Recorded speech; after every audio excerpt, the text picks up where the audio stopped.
Hola, ¿qué tal? ¿Cómo están? ¿Se sienten bien? Estoy contenta de estar nuevamente con ustedes. Mi nombre es Aleida Guevara, soy médico cubana, madre de 2 hijas de las cuales estoy muy orgullosa. Desde muy joven estoy comprometida con las causas de los pueblos que luchan por su libertad, su soberanía, su independencia. Así me formó mi madre, con la fuerza y la ternura de mi pueblo, bajo la guía y el ejemplo de mi padre, Ernesto Guevara, más conocido como el Che. Palestina continúa dando lecciones a la humanidad, enfrentándose a un ejército tan poderoso como el de Israel, que está apoyado por las potencias coloniales imperialistas más grandes del planeta. Gaza demuestra que la resistencia de un pueblo es capaz de destruir las aspiraciones de cualquier enemigo. Decenas de miles de mártires, cientos de miles de heridos y lesionados, un paisaje devastado, pero también la solidaridad internacional, la resistencia regional, Hezbolá, Yemen, y la negativa de la mayoría de los países árabes a aceptar las propuestas de Trump sobre Gaza. No se puede olvidar que después de más de un año de un genocidio brutal, el ejército de Israel, apoyado por Estados Unidos, no ha podido vencer. Por tanto, han buscado una tregua para intentar ver si hay negociaciones con Hamas.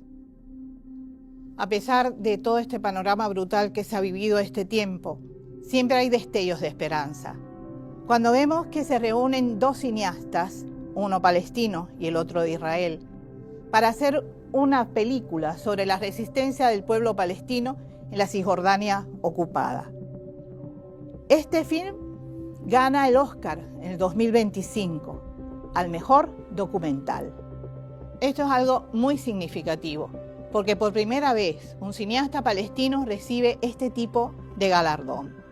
Y él hizo una afirmación categórica: ninguna otra tierra. En un mundo gobernado por las transnacionales de la información o desinformación, este programa les brinda una ruta diferente, quizás algo indisciplinada. Si usted quiere seguirnos, por favor hágalo, sencillamente con Aleida Guevara.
La semana pasada estuvimos hablando de Palestina, de su pueblo, de su resistencia, de la capacidad que tiene para seguir existiendo como pueblo. Y para ello invitamos a una compañera maravillosa que es muy conocida de todos estos medios y que de alguna manera nos ayuda a entender mejor todo este problema. Estoy hablando de la profesora María Elena Álvarez.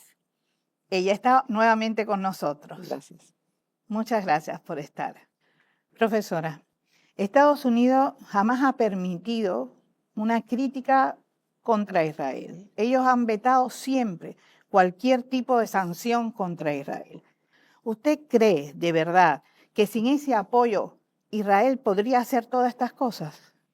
No podría hacerlo, pero hay un doble uso.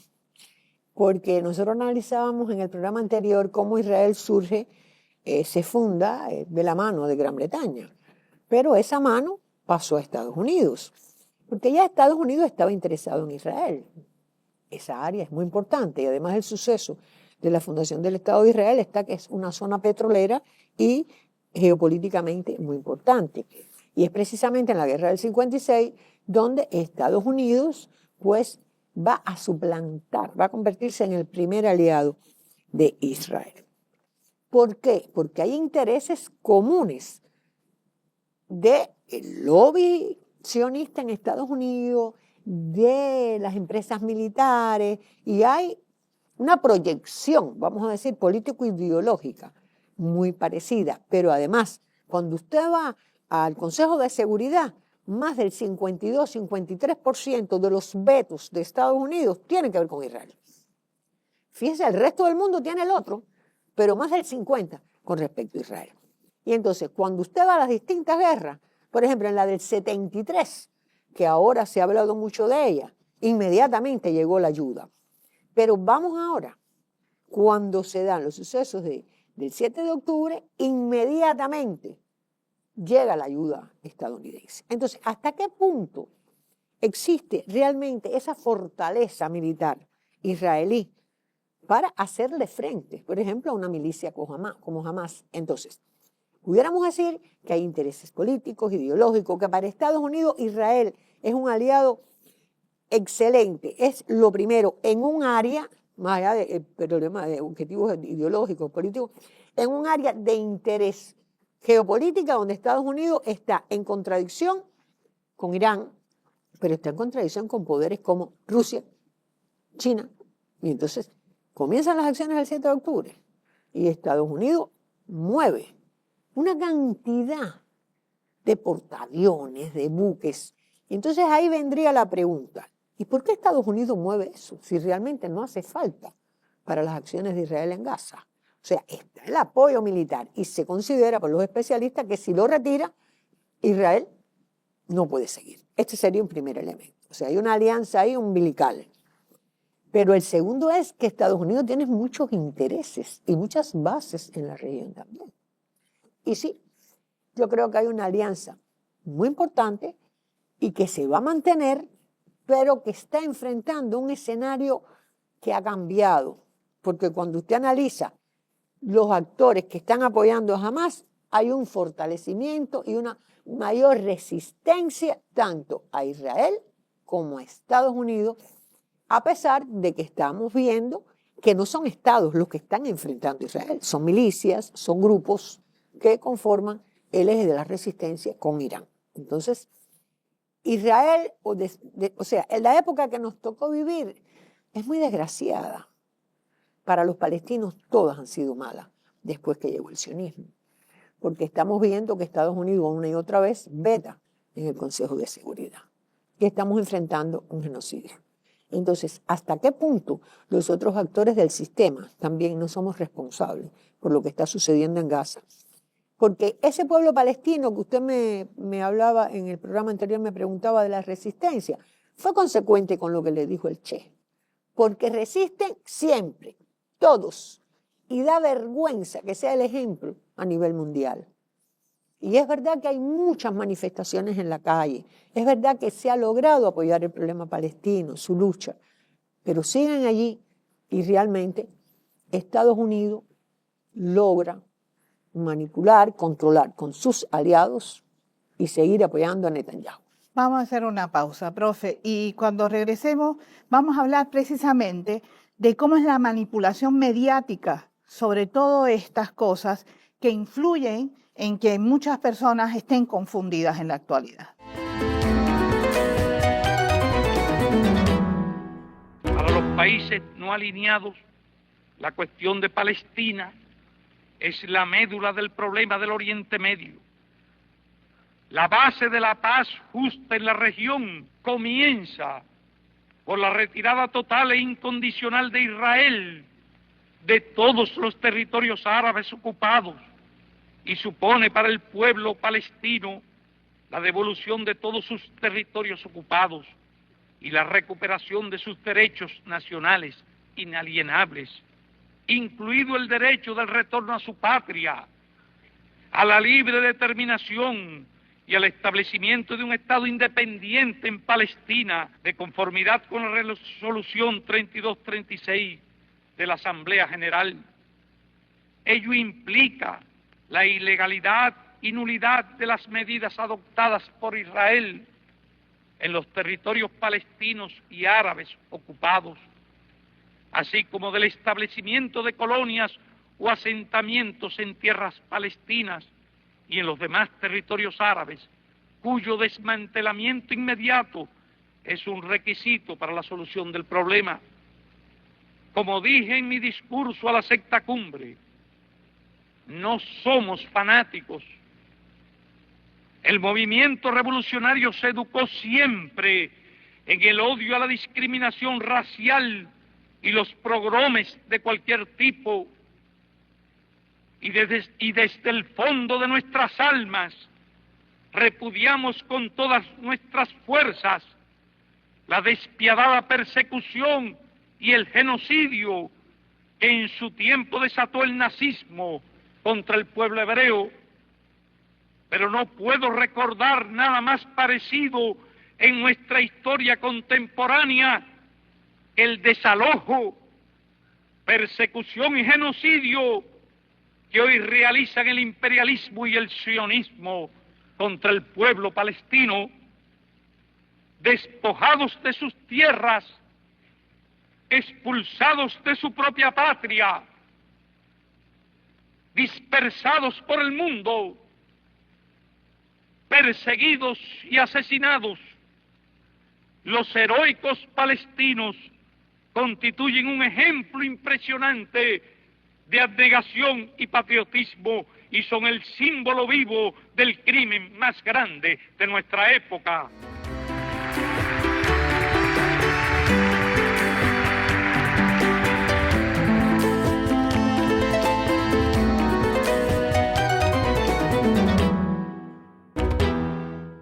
Por supuesto que declaraciones como esta que escuchamos no aparecen en los grandes medios de comunicación.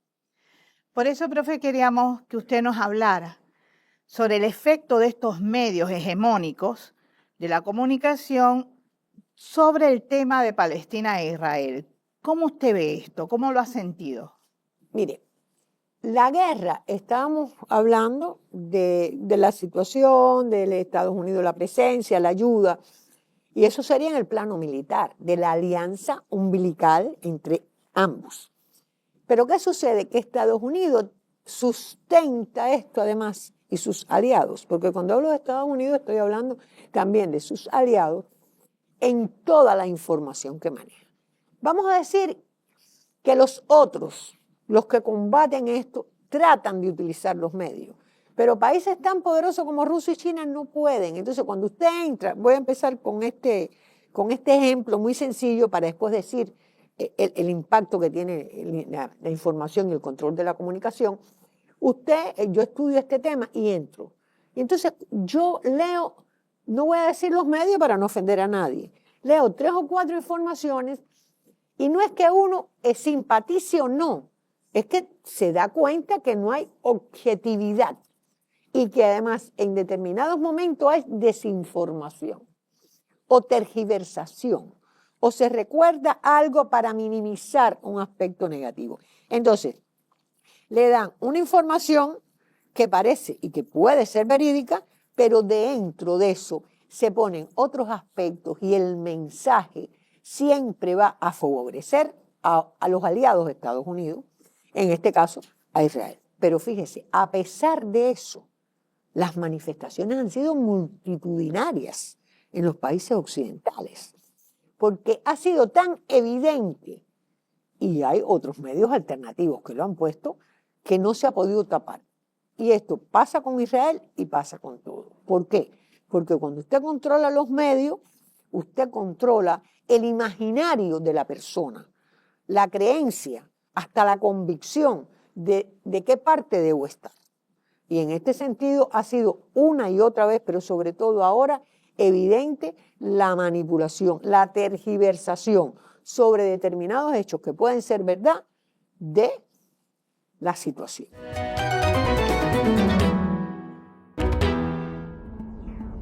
Numerosas protestas mundiales condenan el genocidio de Israel contra Palestina. Un caso paradigmático han sido las movilizaciones pro-Palestina en más de 60 universidades en Estados Unidos, en las que los activistas exigieron un alto al fuego en Gaza. Las protestas incrementaron la presión sobre el gobierno estadounidense para que retire su apoyo a Israel. Los estudiantes fueron reprimidos con sustancias químicas y desalojados del campus universitario. Más de 500 sufrieron arresto por parte de las fuerzas represoras de Estados Unidos. Testigos han afirmado que ese país no había experimentado una movilización tan mayoritaria desde Vietnam. Varios manifestantes exigieron que las universidades rompan sus vínculos con Israel y con las empresas que se benefician de la ocupación y el genocidio en Palestina.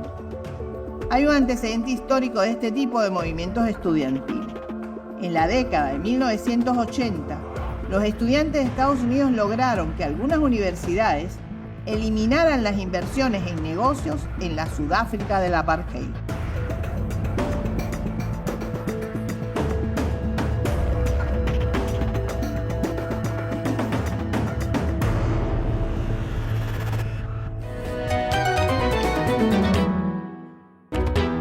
La resistencia, la lucha del pueblo palestino es antiimperialista, antisionista, pero nunca contra los judíos. ¿Qué cree usted de esto, profe? Totalmente de acuerdo. Pero en la pregunta anterior usted me hablaba de los medios de comunicación. Vamos a hablar de los medios de comunicación y el poder. Se utiliza indistintamente sionista, israelí, judío. Se confunde la política de Netanyahu con el pueblo de Israel. Y entonces eso también es una manipulación. Si cualquier persona habla de la política de Israel, le dicen que es antijudío. Pero no es así. El sionismo es una ideología de dominación, de colonización, de control, que se manifiesta de forma extrema en la extrema derecha israelí, que cada vez ha sido más grande, porque eso tiene mucho que ver con las personas que ingresan. Usted no está condenando a un judío a su forma de ser o de existencia por la política de Netanyahu, ni porque esté haciendo una limpieza étnica, pero se manipula, se amenaza, y esto ha llevado a una situación muy difícil que, por ejemplo, bueno, yo no voy a poner mi ejemplo, yo he hablado de este tema y personas me han dicho, no, porque usted es antijudía. A mí me lo han dicho personalmente. Y yo le he dicho, ¿yo? ¿Qué va? Si yo tengo hasta amigos judíos. Y además, ¿por qué? Si el capitalismo es la democracia, la libre expresión, bueno, dejen que las personas hablen y no confundir. Y esto tiene mucho que ver, les decía, con la comunicación y el poder. Realmente hay un disfraz, pero sería... Además, hasta la Organización Sionista Mundial tiene que ver con eso. Y sería necesario una campaña para que se entienda que realmente cuando uno habla de Israel, no está hablando de los judíos, está hablando de Israel, ni de los israelitas, está hablando del Estado y de su política. Y sí, hay una gran confusión y se manipula, no solo en la comunicación, sino desde el poder y los centros del poder y los centros políticos que quieren crear esa confusión para que no se diga lo que está pasando en Israel.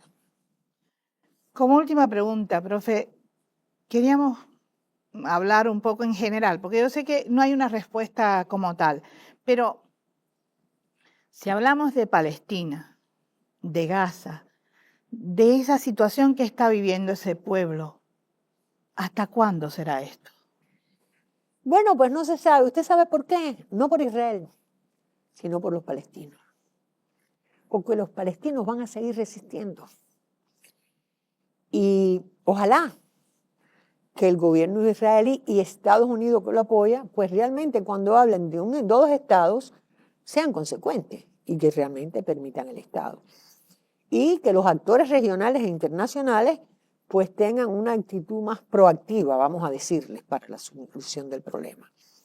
Porque si no, no se va a resolver. No creo que con lo que está haciendo Netanyahu ahora aminore la resistencia. Yo creo que aumenta. Esos niños han visto lo que ha pasado. Han perdido a sus familiares. Esos niños no se van a conformar con lo que está pasando. Y creo que no tengo la respuesta, pero ojalá que por lo menos la masacre y el genocidio y la limpieza étnica, que no son lo mismo, pero los utilizo porque está ocurriendo todo a la vez, aunque muchos poderes dicen que no, pues pare, pero no pare para que sigan los palestinos viviendo como han vivido hasta ahora, que lo vimos hacinados, que le cortan la salida, que no pueden entrar o salir, que no tienen derechos. Ellos van a seguir defendiéndose. Entonces, ¿Sabe una cosa, profe? Que a mí me preocupa la cuestión de estos dos estados. Pongamos que logremos que haya realmente dos estados. Israel va a dejar de ser Israel. Israel va a dejar de tratar de aplastar, como lo ha hecho hasta ahora, al pueblo palestino. yo coincido con usted y bueno, voy a ser breve.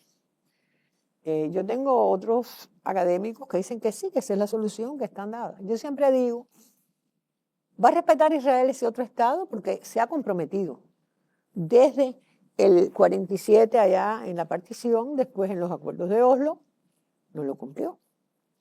Ahora se habla de un plan, no se cumplió. Los colonos siguen tomando el territorio. ¿Dónde van a hacer el Estado palestino? ¿Qué territorio va a ceder Israel para dárselo a los palestinos? ¿Quién lo va a obligar si tiene la alianza que tiene? Entonces, a mí no solo me preocupa, yo le veo pocas probabilidades de que se logre, sería la solución de que se logre un Estado palestino viable. Porque en las condiciones de hoy, en el sistema de alianzas, en la política que tiene Israel, aunque venga una persona, un dirigente de izquierda, porque a Rabin lo asesinaron porque dijo que iba a constituir o a permitir los dos estados, no creo que sea viable. O sea, en eso coincidimos.